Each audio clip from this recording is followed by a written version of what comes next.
Hey everybody, it's Christopher here. Welcome to Brave the Wild.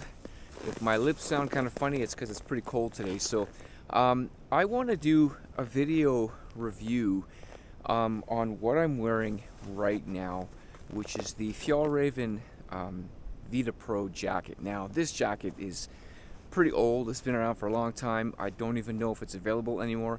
But the main thing that I want to cover today for you guys is going to be the G-1000 fabric. Now, there's been a lot of opinions on this, and I'm going to weigh in with my own opinion, and hopefully it can help you guys make a decision. So, before I get into the specifics of the G-1000, I want to talk about Gore-Tex real quick and all of the Gore-Tex family of, jackets. I mean, that stuff that's got that membrane, that classic membrane. Now, Gore-Tex patent has run out a long time ago, so everybody and their dog is making some kind of waterproof, breathable fabric. And I'm just gonna be upfront and say I'm done with Gore-Tex.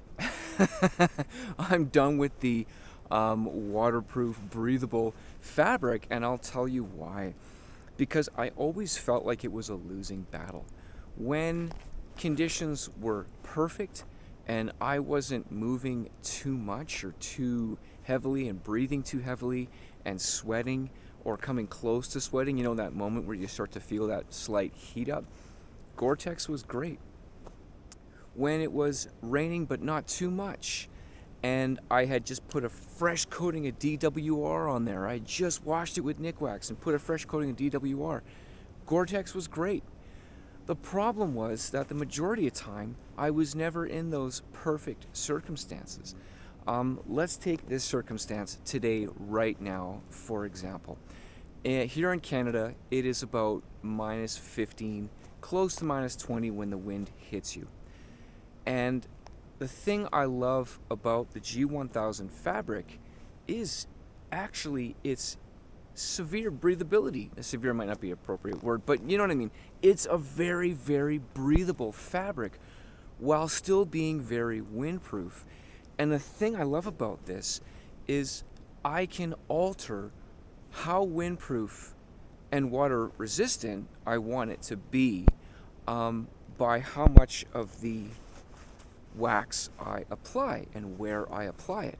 I never put it on my back because 9 times out of 10 I'm wearing a backpack. So that's protecting my back, that's keeping it warm. But then I found that I get a lot less of that sticky, sweating feeling back there. Things can breathe a lot nicer, especially if you're using a backpack with a nice mesh panel. It really gives it that opportunity to breathe even more. So as far as windproofness and breathable goes, believe it or not, I find the G-1000 fabric to be absolutely perfect in its imperfectness. That sounded kind of weird, but let me explain. Here's where it's not perfect. It's not 100% waterproof. It's not 100% windproof. But the biggest problem is not always the environment around us and how it's affecting us, but it's what's happening inside of the body and what's trying to get out from there. And I found that the G-1000 fabric is absolutely perfect for me because the reality is, in any conditions, whether it was like sleet, snow, heavy rain, light rain, if I'm moving relatively quickly, which is what I usually do on my hikes, I'm not just kind of slowly puttering along. If I'm moving with any sort of intent, my body was always heating up and it was always on the verge of sweating. And what I found with Gore-Tex or Gore-Tex-like fabrics was that there was always the clammy feeling inside. And let's face it, in these conditions like this, being clammy is actually potentially life-threatening. You take off your jacket, you go to sleep at night, you've got that sweat that's dried up. That can be really, really, really dangerous. Your body will have a difficult time regulating back to a proper temperature that it needs in order to function well. Whereas when I found with this, I never really got to the point where I was sweating a lot because it was always breathing. I could actually feel it breathing. And when I'm encountering really heavy rains, the thing that I always ended up using 9 times out of 10 was a really tiny emergency poncho. It worked so amazingly well. I would put it over I could breathe underneath it. I could open up the jacket. I could just have my fleece or whatever I wanted to have underneath it. And that was 100% waterproof while still being very breathable because it moved around. Now, of course, let's face it, it's not as sexy as a Gore-Tex jacket. But the problem is, when you're sort of locked in, your armpits are locked in, even with the pit zips, everything's locked in, all of that vapor is really not getting out on time.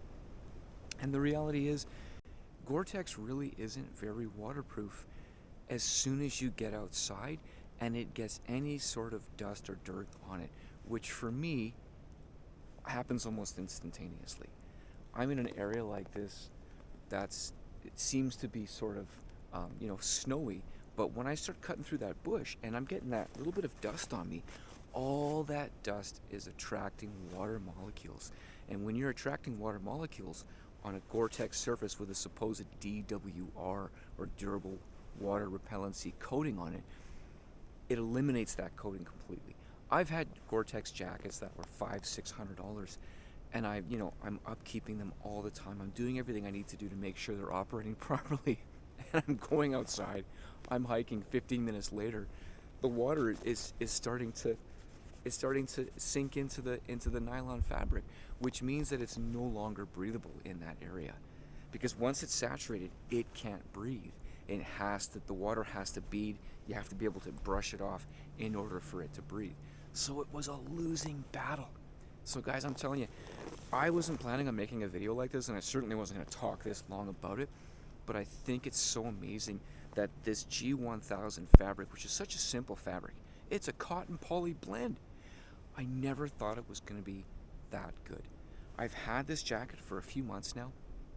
When I compare it to the Gore-Tex jackets that I've had over the past 30 years, you just can't beat it. You can't beat it. Is it perfect? No. But nothing is.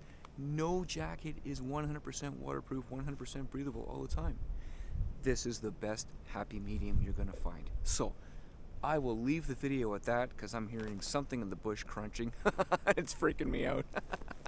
Anyways, you guys, I highly recommend Fjallraven jackets. As far as their durability construction goes, absolutely phenomenal. Very well made. Are they expensive? Yes, but they're awesome. And I love the G-1000 fabric. I'll leave it at that. God bless you guys. Get out and brave the wild.